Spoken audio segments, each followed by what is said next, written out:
ইরানের নয়া প্রতিশোধ হামলায় ধ্বংস জর্ডান, বাহরাইন ও কুয়েতের মার্কিন ঘাঁটি ও স্থাপনা। ইরানকে চড়া মূল্যের হুমকি ট্রাম্পের। কোনো ছাড় নয়, শত্রুর যে কোনো হামলার কড়া জবাব সাথে সাথেই দিচ্ছে ইরান। বদলে গেছে খামেনির দেশের যুদ্ধের ধরন, হয় কি আমেরিকা? ইসরায়েলে হামলা বন্ধের ঘোষণা ইরানের। লেবাননে ফের আঘাত করলে কড়া জবাবের হুঁশিয়ারি। নেতানিয়াহুকে কি শিক্ষা দিলেন খামেনি? 2400 কোটি ডলারের জব্দ সম্পদ ফেরত না দিলে শান্তি চুক্তি নয়, হুঙ্কার ইরানের। হরমুজের পর বাবেল মান্দ বন্ধের হুমকি। আসসালামু আলাইকুম, দেখছিলেন Bangla vision world news headline. এবার ইরানের ভয়ঙ্কর প্রতিশোধ হামলায় ক্ষতবিক্ষত হলো জর্ডান, বাহরাইন ও কুয়েত সহ মধ্যপ্রাচ্যের দেশগুলোতে থাকা আমেরিকার 20টি ঘাঁটি ও স্থাপনা। ইরানের ভূখণ্ডে আমেরিকার হামলার 2 ঘন্টা না পেরোতেই নতুন করে এই হামলা চালিয়ে ইরান সাফ জানিয়ে দিল, কোনো ছাড় হবে না। হামলার জবাবে সাথে সাথেই হবে পাল্টা হামলা। এতে ক্ষুব্ধ মার্কিন প্রেসিডেন্ট ডোনাল্ড ট্রাম্প ইরানকে চড়া মূল্য দিতে হবে বলে হুঁশিয়ারি দিয়েছেন। তবে তাতে পাত্তা না দিয়ে নিরাপদ থাকতে দ্রুত আমেরিকাকে মধ্যপ্রাচ্য ছাড়ার পরামর্শ দিয়েছেন ইরানের পররাষ্ট্রমন্ত্রী আব্বাস আরাকচি। সঞ্জিদা ইসলাম তন্নির ডেস্ক রিপোর্ট।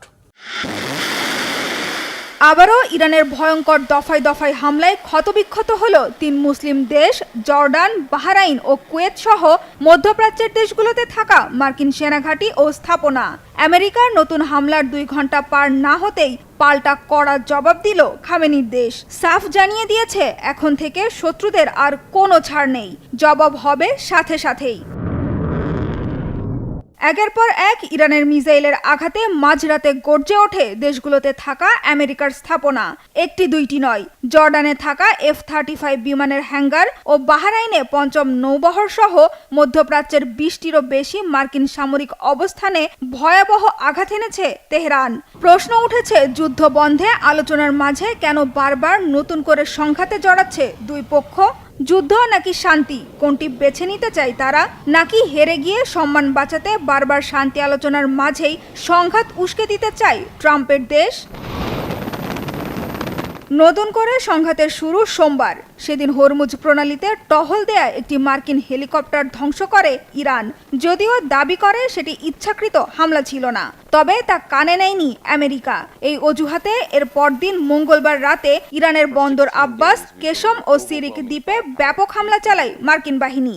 মার্কিন সেন্ট্রাল কমান্ড সেন্টকম জানিয়েছে, হরমুজ প্রণালী ঘিরে ইরানের সামরিক অবস্থান ও রাডার স্থাপনায় হামলা হয়েছে। কেশম দ্বীপে অন্তত 6টি বিস্ফোরণের খবর নিশ্চিত করেছে তেহরান। সিরিকের উপকূলীয় এলাকা এবং হরমুজগান প্রদেশের জাস্ক এবং কুহ-ই শহরে আঘাত হেনেছে মার্কিন মিসাইল। সেই সাথে মার্কিন প্রেসিডেন্ট ডোনাল্ড ট্রাম্প নতুন হুমকি দিয়ে বলেছেন, চুক্তিতে দেরি করায় এখন চড়া মূল্য চুকাতে হবে ইরানকে। বরাবরের মতোই ট্রাম্পের হুমকিকে পাত্তা না দিয়ে পাল্টা হুঁশিয়ারি দিয়েছে ইরান। বলেছে, নিরাপদ থাকতে চাইলে যুক্তরাষ্ট্রকে এখনই মধ্যপ্রাচ্য ছেড়ে চলে যেতে হবে। পাশাপাশি ইরানে আবার কোনো হামলা হলে দাঁত ভাঙা জবাব দেওয়ার হুমকি দিয়ে রেখেছেন পররাষ্ট্রমন্ত্রী আব্বাস আরাকচি। একই হুমকি পররাষ্ট্র মন্ত্রণালয়ের মুখপাত্র ইসমাইল বাঘাইয়েরও। সাফ জানিয়ে দেন, দেশ রক্ষায় যে কোনো ধরনের সামরিক পদক্ষেপ নিতে প্রস্তুত ইরানের সশস্ত্র বাহিনী।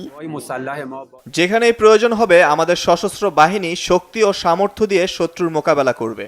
গত রাতেই তারা দেখিয়ে দিয়েছে ইরানের সশস্ত্র বাহিনী দেশ রক্ষায় দ্বিধা করে না। আর এমন যুদ্ধ খেলা বা না যুদ্ধ না শান্তি, এই অচলাবস্থা থেকে ইরানকে খুব শিগগিরই বেরিয়ে আসতে হবে বলে মন্তব্য করেছেন প্রেসিডেন্ট মাসুদ পেজেশকিয়ান। তবে বীর ইরানিরা যুক্তরাষ্ট্রের কাছে আত্মসমর্পণ বা যুদ্ধবিরতির লঙ্ঘন মেনে নেবে না বলেও সাফ জানিয়েছেন। আমাদের অবশ্যই এই যুদ্ধও নয়, শান্তিও নয়, অবস্থা থেকে বেরিয়ে আসতে হবে। যুদ্ধ কোনোভাবেই দেশের স্বার্থে নয়, কিন্তু শত্রুরা যদি মনে করে আমরা আত্মসমর্পণ করব বা পিছু হটব, তবে এটা তাদের স্বপ্নই থেকে যাবে। তারা তাদের হুমকি দিয়ে আমাদের আত্মসমর্পণে বাধ্য করতে পারবে না। পাল্টাপাল্টি সংঘাতে জড়ালেও ইরান ও আমেরিকা নতুন করে আবারও যুদ্ধে জড়াবে না বলে মনে করছেন বিশ্লেষকরা। এদিকে যুক্তরাষ্ট্রের বিরুদ্ধে যুদ্ধে ইরানকে সমর্থন দিয়ে যাচ্ছে ইয়েমেনের হুথি বিদ্রোহীরা। হরমুজ প্রণালীতে ইরানের অবরোধের প্রতি সমর্থন জানিয়ে ইয়েমেন উপকূল পার হওয়ার চেষ্টা করা একটি জাহাজে হামলা চালিয়েছে গোষ্ঠীটি।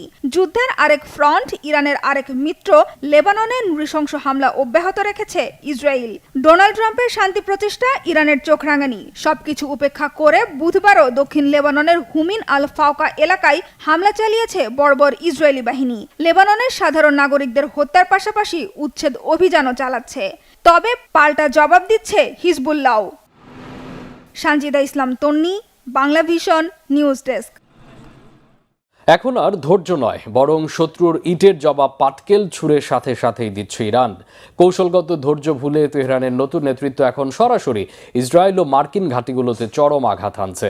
অচল যুদ্ধবিরতির তোয়াক্কা না করে খামেনির বাহিনী বেছে নিচ্ছে চরম শক্তি দেখানোর পথ। ইরান যুদ্ধ নিয়ে ট্রাম্প ও নেতানিয়াহুর ভিন্ন মতের কারণে তৈরি হওয়া টানাপোড়েন আরও জটিল করে তুলছে পরিস্থিতি।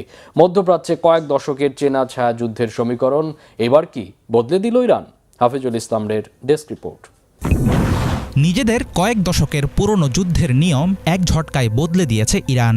এতদিন দেশটি পর্দার আড়াল থেকে প্রক্সি গোষ্ঠী বা অ্যাক্সিস অফ রেজিস্ট্যান্স দিয়ে ছায়াযুদ্ধ চালাতো, কিন্তু এবার ইসরায়েল ও মধ্যপ্রাচ্যের মার্কিন মিত্রদের বুকে সরাসরি আঘাত হানছে খামেনির বাহিনী। তেহরানের নতুন নেতৃত্ব স্পষ্ট বুঝিয়ে দিচ্ছে অতীতের মতো সাবধানে পা ফেলার দিন শেষ।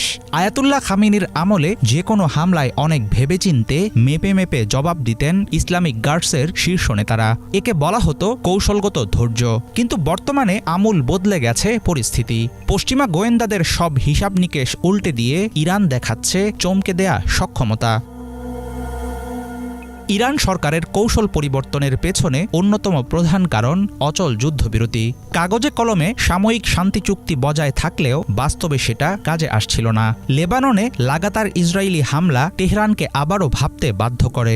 নতুন ইরানি নেতৃত্ব বুঝতে পারেন শুধু হাত গুটিয়ে বসে থাকলে চলবে না, তাই তারা নিজেদের রেডলাইন বা সীমানা ভেঙে বাইরে বেরিয়ে আসার সিদ্ধান্ত নেন। ইরান সাফ জানিয়ে দেয়, একতরফা শান্তি চুক্তি মেনে নিয়ে তারা চুপচাপ বসে থাকবে না। শত্রুপক্ষকে কড়া বার্তা দিতেই সরাসরি জবাব দেওয়ার পথ বেছে নিয়েছে তেহরান। ইরানের নতুন রণকৌশলের জেরে এর মধ্যেই আমেরিকা ও ইসরায়েলের পুরনো সম্পর্কে ফাটল ধরতে শুরু করেছে। একদিকে দ্রুত কূটনৈতিক সমাধানের পথ খুঁজছেন মার্কিন প্রেসিডেন্ট ডোনাল্ড ট্রাম্প, অথচ অন্যদিকে আরও বড় যুদ্ধ চায় ইসরায়েলের প্রেসিডেন্ট বেনিয়ামিন নেতানিয়াহু। দীর্ঘদিনের দুই মিত্রের টানাপোড়েনের এই সুযোগটি কাজে লাগিয়েছে ইরান। ওয়াশিংটনকে তারা দাঁড় করিয়ে দিয়েছে জটিল এক জায়গায়। ট্রাম্পকে এখন হয় ইসরায়েলের আগ্রাসন থামাতে হবে, না হলে তাকে বেছে নিতে হবে ইরানের সাথে আলোচনার রাস্তা। তবে ইরানি জনগণ মনে করে আমেরিকার সাথে সমঝোতা হলেও আজ কিংবা কাল ইসরায়েলের সঙ্গে যুদ্ধ হবেই। আমার মনে হয় যুদ্ধটা নিশ্চিতভাবেই চলবে, আজ হোক বা কাল হোক ইসরায়েলের সাথে লড়াই হবেই। এমনকি আমেরিকার সাথে যদি কোনো যুদ্ধবিরতি হয় এবং সেটা স্থায়ীও হয়, তাও ইসরায়েল নিজের ইচ্ছামতো চলবে এবং আবারও হামলা চালাবে। আমার মনে হয় না পরিস্থিতি এত দ্রুত শান্ত হবে। যুদ্ধও না আবার শান্তিও না, আপাতত এরকম একটা অবস্থায় চলতে থাকবে। কতদিন চলবে সেটা বোঝা যাচ্ছে না, তবে শীঘ্রই এর কোনো সমাধান দেখছি না। হরমুজ প্রণালীর উপর ইরানের শক্ত নিয়ন্ত্রণ ও শান্তি আলোচনায় নিজেদের শর্তের বিষয়ে খামেনি সরকারের অনড় অবস্থান পরিষ্কার বুঝিয়ে দিচ্ছে মধ্যপ্রাচ্যে এখন আর পুরনো নিয়ম খাটবে না। কূটনীতি যেখানে কাজ করছে না, ইরান সেখানে সামরিক শক্তি ও চাপ দিয়ে নিজেদের শর্ত মানাতে চাইছে। ওয়াশিংটন আর তেল আবিবের জন্য তেহরানের এই নতুন ও সাহসী রূপ এখন এক মস্ত বড় মাথা ব্যথার কারণ। হাফিজুল ইসলাম, বাংলা ভিশন।